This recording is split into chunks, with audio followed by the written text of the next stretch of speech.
নমস্কার, আপনারা দেখছেন সন অফ বেঙ্গল বাংলার খবর। আগামীকাল সারা দেশের সাথে সাথে পশ্চিমবঙ্গেও পবিত্র রথযাত্রার আয়োজন করা হবে। পশ্চিম বর্ধমান জেলার রানীগঞ্জে জমকালোভাবে রথযাত্রার আয়োজন করা হয়েছে। রানীগঞ্জের শিয়ারশোল রাজবাড়িতে একটি বিশাল রথযাত্রার আয়োজন করা হয়েছে। এই প্রসঙ্গে রানীগঞ্জের বিজেপি বিধায়ক পার্থ ঘোষ বলেন, রথযাত্রার সঙ্গে রানীগঞ্জের অনেক পুরনো সম্পর্ক রয়েছে। রানীগঞ্জের শিয়ারশোল রাজবাড়ির রথযাত্রা অতি প্রাচীন। এছাড়াও উকরায়ও রথযাত্রার আয়োজন করা হয়। তিনি বলেন যে তিনি আগামীকাল সকালে শিয়ারশোল রাজবাড়ির রথযাত্রায় উপস্থিত থাকবেন। তিনি সকলকে রথযাত্রায় বিপুল সংখ্যায় রথযাত্রায় আসার আহ্বান জানান। তিনি বলেন, তার প্রচেষ্টায় মেলার মাঠে বিনামূল্যে স্টল স্থাপন করা হচ্ছে, যার কারণে মেলায় পাওয়া উপকরণের দাম অনেক কম হবে। তাই তিনি ভক্তদের বেশি সংখ্যায় আসার জন্য অনুরোধ জানান। সন্ধ্যায় উকরার রথযাত্রায়ও অংশ নেবেন বলেই জানান তিনি সবাইকে রথযাত্রার আগাম শুভেচ্ছা জানান। Bureau report, son of Bengal বাংলার খবর। নমস্কার। কালকে আমরা রথ উৎসব পালিত করতে চলেছি। আমরা বিভিন্ন জায়গায় কালকে আমাদের রথ নিয়ে আমাদের উৎসব পালিত হবে গোটা পশ্চিমবঙ্গে, তথা আমার বিধানসভা রানীগঞ্জেও আমাদের শিয়ারশোল রাজবাড়ি সকালে সেটা হবে পালিত। পরবর্তীকালে যেটা আমাদের হান্ডা পরিবারের উখড়ায় যে রথ আছে সেখানে হবে। তো আপনারা জানেন যে এই দুর্গাপুজোর প্রাককালে এখনো পুজো আমরা এই রথ থেকে দুর্গাপুজোর শুরু আমরা এইভাবেই আমরা এতদিন ধরে দেখে এসেছি। এটা সনাতনী ধর্মের একটা বড় উৎসব এবং এই উৎসবে আপনারা জানেন যে এই রথের দড়ি বা রথের চাকা যদি আমরা টাচ করতে পারি তাহলে আমরা মনে করি আমরা মোক্ষ লাভ করব এবং যত পাপ আছে সেই পাপ ধুয়ে যাবে। আপনারা জানেন যে জগন্নাথ দেব, বলরাম এবং সুভদ্রা এরা গুচিন্ডা মন্দিরে যখন যান সেই সময়ের উৎসব হিসেবে, স্মরণ হিসেবে এটাকে আমাদের পালন করি আমরা। এবং এটা আমাদের পশ্চিমবঙ্গের একটা বিরাট বড় এবং হেরিটেজ উৎসব। আমি চাইবো আপনারা সবাই এই উৎসবে পালিত হন।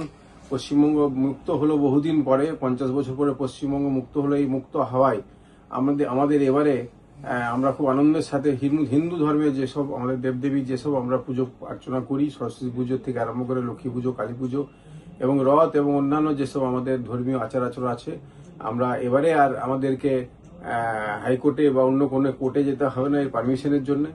এই সনাতনী ধর্মের জয় হয়েছে এবারে এবং আমরা এবারে খুব সুশৃঙ্খলভাবে এবং মানববন্ধনের মধ্য দিয়ে, সামাজিক মাধ্যমের মধ্যে দিয়ে এবং এখানে পুলিশ প্রশাসনের সহযোগিতায় খুব সুন্দরভাবে আমরা রথযাত্রা পালিত করতে চলেছি আগামীকাল। আপনাদেরকে সবাইকে বলবো আপনারা সবাই মিলে বেরিয়ে আসুন এবং এই উৎসবে সামিল হন এবং এই উৎসবকে আরো ভালো করে আপনারা উপভোগ করুন। আর এবারের উৎসব অন্যবারের থেকে আমি আপনাদেরকে কথা দিচ্ছি খুব ভালোভাবে পালিত হবে এবং আপনারাও বুঝতে পারবেন যে এবারে কিভাবে আমাদের রাজ্য সরকার এবং প্রশাসন কিভাবে এটাকে সুস্থভাবে বিভিন্ন জায়গায় যে রথ হবে সেটা পালিত করবে। কাল বিশেষ করে আপনাদেরকে অনুরোধ করব যে শিয়ারশোল রাজবাড়ির যে রথ আছে সেই রথে সকাল 9টায় আমি থাকবো। আপনারা অবশ্যই আসুন এবং এই একটা হেরিটেজ ঐতিহ্যবাহী যে রথ আমরা কালকে ওখান থেকে বেরোতে চলেছে, প্রত্যেক বছরের নেই, এবার একটু অন্যরকম মাত্রা। আপনারা জানেন যে ওখানে যে একটা রথের মেলা হয়, সেই মেলাটা বলতে পারেন আমারই কিছুটা উদ্যোগ ছিল যে মেলাতে নিঃশুল্কভাবে মেলাকে বসানো হবে, যাতে কিনা গরিব মানুষ ওখানে যারা মেলা দেখতে আসেন বা মেলাতে খাবার খান, চাউমিন রোল থেকে আরম্ভ করে, নাগরদোল্লা থেকে আরম্ভ করে, মোগলাই থেকে আরম্ভ করে, তার যাতে রেট কম হয় তার জন্য এই উদ্যোগ নেওয়া হয়েছে। আমি সাধারণ মানুষকে বলবো আপনারা আসুন এবং মেলাতে খুব অল্প পয়সায়, অল্প খরচায় আপনারা মেলা ঘুরুন এবং মেলার যেসব খাবার তারা আপনারা এনজয় করুন। আর তার সাথে সাথে বিকেলে আমি বলবো আপনারা অবশ্যই উখড়ার যে হান্ডা পরিবারের যে রথ হয় সেই রথেও আমি বিকেলে থাকবো। আপনারা আসুন, থাকুন এবং খুব ভালোভাবে এই উৎসবকে আপনারা পালন করুন।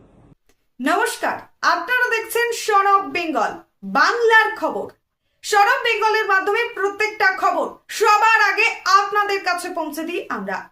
সন অফ বেঙ্গলের প্রত্যেকটা খবর ফেসবুক, ইনস্টাগ্রাম এবং ইউটিউবের মাধ্যমে শেয়ার করা হয়।